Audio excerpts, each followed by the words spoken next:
नमस्कार, मैं श्रीकांत आपसे आग्रह करता हूं कि इस कहानी को सुनने के पहले हमारे चैनल लोटस रिव्यू को जरूर सब्सक्राइब करें और बेल वाले आइकन को जरूर दबाएं। आइए सुनते हैं प्रेमचंद की लिखी कहानी नादान दोस्त। केशव के घर में कॉर्निस के ऊपर एक चिड़िया ने अंडे दिए थे। केशव और उसकी बहन श्यामा दोनों बड़े ध्यान से चिड़िया को वहां आते जाते देखा करते। सवेरे दोनों आंखें मलते कॉर्निस के सामने पहुंच जाते और चिड़िया दोनों को वहां बैठा पाते। उनको देखने में दोनों बच्चों को नामालूम क्या मजा आता। दूध और जलेबी की सुध भी ना रहती थी। दोनों के दिल में तरह तरह के सवाल उठते। अंडे कितने बड़े होंगे, किस रंग के होंगे, कितने होंगे, क्या खाते होंगे, उनमें से बच्चे किस तरह निकल आएंगे, बच्चों के पर कैसे निकलेंगे, घोंसला कैसा है। लेकिन इन बातों का जवाब देने वाला कोई नहीं।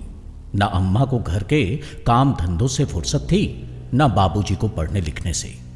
दोनों बच्चे आपस में ही सवाल जवाब करके अपने दिल को तसल्ली दे लिया करते थे। श्यामा कहती, क्यों भैया, बच्चे निकलकर फुर्र से उड़ जाएंगे। केशव विद्वानों जैसे गर्व से कहता, नहीं रे पगली, पहले पर निकलेंगे, बगैर परों के बेचारे कैसे उड़ेंगे, बच्चों को क्या खिलाएगी बेचारी। केशव इस पेचीदा सवाल का जवाब कुछ न दे सकता था। इस तरह 3-4 दिन गुजर गए। दोनों बच्चों की जिज्ञासा दिन ब दिन बढ़ती जाती थी। अंडों को देखने के लिए वे अधीर हो उठते थे। उन्होंने अनुमान लगाया कि अब जरूर बच्चे निकल आए होंगे। बच्चों के चारे का सवाल अब उनके सामने आ खड़ा हुआ। चिड़िया बेचारी इतना दाना कहां पाएगी कि सारे बच्चों का पेट भरे। गरीब बच्चे भूख से मारे चूं चूं करके मर जाएंगे। इस मुसीबत का अंदाजा करके दोनों घबरा उठे। दोनों ने फैसला किया कि कॉर्निस पर थोड़ा सा दाना रख दिया जाए।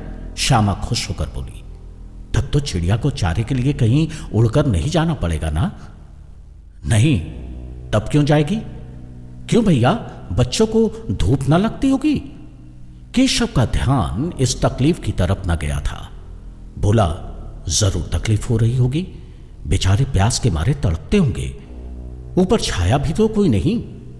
आखिर यही फैसला हुआ कि घोंसले के ऊपर कपड़े की छत बना देनी चाहिए। पानी की प्याली और थोड़े से चावल रख देने का प्रस्ताव भी स्वीकृत हो गया। दोनों बच्चे बड़े चाव से काम करने लगे। श्यामा मां की आंख बचाकर मटके से चावल निकाल लाई। केशव ने पत्थर की प्याली का तेल चुपके से जमीन पर गिरा दिया और उसे खूब साफ करके उसमें पानी भरा। अब चांदनी के लिए कपड़ा कहां से आए। फिर ऊपर बगैर छड़ियों के कपड़ा ठहरेगा कैसे, और छड़ियां खड़ी होंगी कैसे।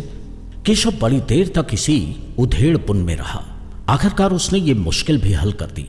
श्यामा से बोला, जाकर कूड़ा फेंकने वाली टोकरी उठा लाओ।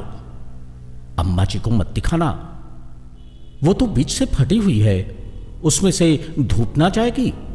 केशव ने झुंझला कर कहा, तो टोकरी तो ला, मैं उसका सुराख बंद करने की कोई हिकमत निकालूंगा। श्यामा दौड़कर टोकरी उठा लाई। केशव ने उसके सुराख में थोड़ा सा कागज ठूंस दिया और तब टोकरी को एक टहनी से टिकाकर बोला, देख, ऐसे ही घोंसले पर उसकी आड़ कर दूंगा, तब कैसे धूप जाएगी। श्यामा ने दिल में सोचा, भैया कितने चालाक हैं। गर्मी के दिन थे, बाबूजी दफ्तर गए हुए थे। अम्मा दोनों बच्चों को कमरे में सुलाकर खुद सो गई थी। लेकिन बच्चों की आंखों में आज नींद कहां।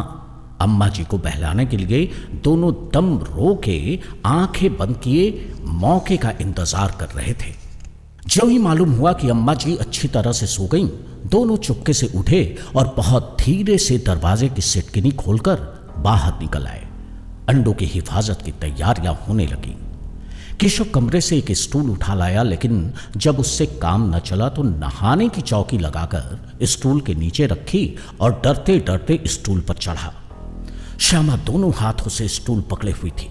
स्टूल चारों टांगे बराबर न होने के कारण जिस तरफ ज्यादा दबाव पड़ता था, जरा सा हिल जाता था। उस वक्त केशव को कितनी तकलीफ उठानी पड़ती थी, ये उसी का दिल जानता था। दोनों हाथों से कॉर्निस पकड़ लेता और श्यामा को दबी आवाज से डांटता, अच्छी तरह पकड़ वरना उतरकर बहुत मारूंगा। मगर बेचारी श्यामा का दिल तो ऊपर कॉर्निस पर था। बार बार उसका ध्यान उधर चला जाता और हाथ ढीले पड़ जाते। केशव ने जैसे ही कॉर्निस पर हाथ रखा, दोनों चिड़िया उड़ गई। केशव ने देखा कॉर्निस पर थोड़े तिनके बिछे हुए हैं और उस पर 3 अंडे पड़े हैं। जैसे घोंसले उसने पेड़ों पर देखे थे वैसा कोई घोंसला नहीं है। श्यामा ने नीचे से पूछा, कितने बच्चे हैं भैया? 3 अंडे हैं, अभी बच्चे नहीं निकले। जरा हमें दिखा दो ना भैया, कितने बड़े हैं? दिखा दूंगा, पहले जरा चिथड़े तो ले आ, नीचे बिछा दो, बेचारे अंडे तिनकों पर पड़े हैं। श्यामा दौड़कर अपनी पुरानी धोती फाड़कर एक टुकड़ा ले आई। केशव ने झुककर कपड़ा ले लिया, उसका कई तह करके उसने एक गद्दी बनाई और उसे तिनकों पर बिछाकर 3 अंडे धीरे से उस पर रख दिए। श्यामा ने कहा, हमको भी दिखा दो भैया। दिखा दूंगा, पहले जरा वो टोकरी तो दे दो, ऊपर छाया कर दूं। केशव ने टोकरी को एक टहनी से टिकाकर कहा, जा दाना और पानी की प्याली ले आ, मैं उतर आऊं तो तुझे दिखा दूंगा। श्यामा प्याली और चावल भी ले आई। केशव ने टोकरी के नीचे दोनों चीजें रख दी और आहिस्ता से उतर आया। श्यामा ने गिड़गड़ा कर कहा, अब हमको भी चढ़ा दो ना भैया। तू गिर पड़ेगी। ना गिरूंगी भैया, तुम मुझे पकड़े रहना। कहीं तो गिराक पड़ी तो अम्मा जी मेरी चटनी कर डालेंगी, कहेगी तूने ही चढ़ाया था। क्या करेगी देखकर? अब अंडे बड़े आराम से हैं, जब बच्चे निकलेंगे तो उनको पालेंगे। दोनों चिड़िया बार बार कॉर्निस पर आती थी और बगैर बैठे ही उड़ जाती थी। केशव ने सोचा हम लोगों के डर से नहीं बैठती। स्टूल उठाकर कमरे में रखाया, चौकी जहां की थी वहां रख दी। श्यामा ने आंखों में आंसू भरकर कहा, तुमने मुझे नहीं दिखाया, मैं अम्मा जी को कह दूंगी। अम्मा जी से कहेगी तो बहुत मारूंगा, कह देता हूं। तो तुमने मुझे दिखाया क्यों नहीं? और गिर पड़ती तो 4 सिर न हो जाते तुम्हारे? हो जाते तो हो जाते, देख लेना, मैं अम्मा जी से कह दूंगी। इतने में कोठरी का दरवाजा खुला और मां ने धूप से आंखों को बचाते हुए कहा, तुम दोनों बाहर कब निकल आए? मैंने कहा था ना दोपहर को ना निकलना। किसने किवाड़ खोला? किवाड़ केशव ने खोला था, लेकिन श्यामा ने मां से यह बात नहीं कही। उसे डर लग गया कि भैया पिट जाएंगे। केशव दिल में कांप रहा था कि कहीं श्यामा कह ना दे अंडे ना दिखाए थे। इससे अब उसको श्यामा पर विश्वास न था। श्यामा सिर्फ मोहब्बत के मारे चुप थी और इस कसूर में हिस्सेदार होने की वजह से इसका फैसला नहीं किया जा सकता। दोनों ही बातें थीं। मां ने दोनों को डांट डपट कर फिर कमरे में बंद कर दिया और आप धीरे धीरे उन्हें पंखा झेलने लगी। अब सिर्फ 2 बजे थे, बाहर तेज लू चल रही थी। अब दोनों बच्चों को नींद आ गई। 4 बजे शाम को यकायक श्यामा के नींद खुली। किवाड़ खुले हुए थे। वो दौड़ी हुई कॉर्निस के पास आई और ऊपर की तरफ ताकने लगी। टोकरी का पता न था। संयोग से उसकी नजर नीचे गई और वो उल्टे पांव दौड़ती हुई कमरे में जाकर जोर से बोली, भैया अंडे तो नीचे पड़े हैं, बच्चे उड़ गए। केशव घबरा कर उठा और दौड़ा हुआ बाहर आया तो देखता है कि तीनों अंडे नीचे टूटे पड़े हैं और उनमें कोई चूने की सी चीज बाहर निकल आई।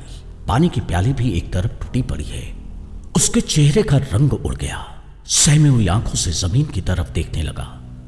श्यामा ने पूछा, बच्चे कहां उड़ गए भैया? केशव ने करुण स्वर में कहा, अंडे तो फूट गए। श्यामा ने फिर पूछा, और बच्चे कहां गए? तेरे सर में देखती नहीं है, अंडों में से उजला उजला पानी निकल आया है। वही तो 2-4 दिनों में बच्चे बन जाते। मां ने सोटी हाथ लिए हुए पूछा, तुम दोनों वहां धूप में क्या कर रहे हो? श्यामा ने कहा, अम्मा जी चिड़िया के अंडे टूटे पड़े हैं।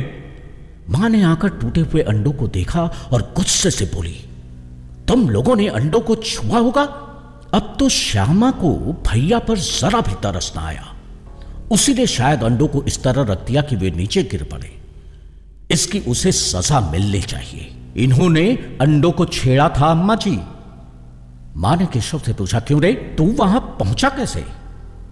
चौके से स्टूल रखकर चढ़े अम्मा जी। तू स्टूल थाम कर नहीं खड़ी थी? तुम्ही ने तो कहा था, तू इतना बड़ा हुआ, तुझे अभी इतना भी मालूम नहीं कि छूने से चिड़ियों के अंडे गंदे हो जाते हैं? चिड़िया फिर उन्हें नहीं सहती। श्यामा ने डरते डरते पूछा, तो क्या चिड़िया ने अंडे गिरा दिए अम्मा जी? और क्या करती? केशव के सिर इसका पाप पड़ेगा। हाय हाय, 3 जाने ले ली दुष्ट ने। केशव रोनी सूरत बनाकर बोला, मैंने तो सिर्फ अंडों को गद्दी पर रख दिया था अम्मा जी। मां को हंसी आ गई, मगर केशव को कई दिनों तक अपनी गलती का अफसोस होता रहा। अंडों की हिफाजत करने के उत्साह में उसने उनका सत्यानाश कर डाला। इसे याद करके वो कभी कभी रो पड़ता था। दोनों चिड़िया वहां फिर न दिखाई पड़ी।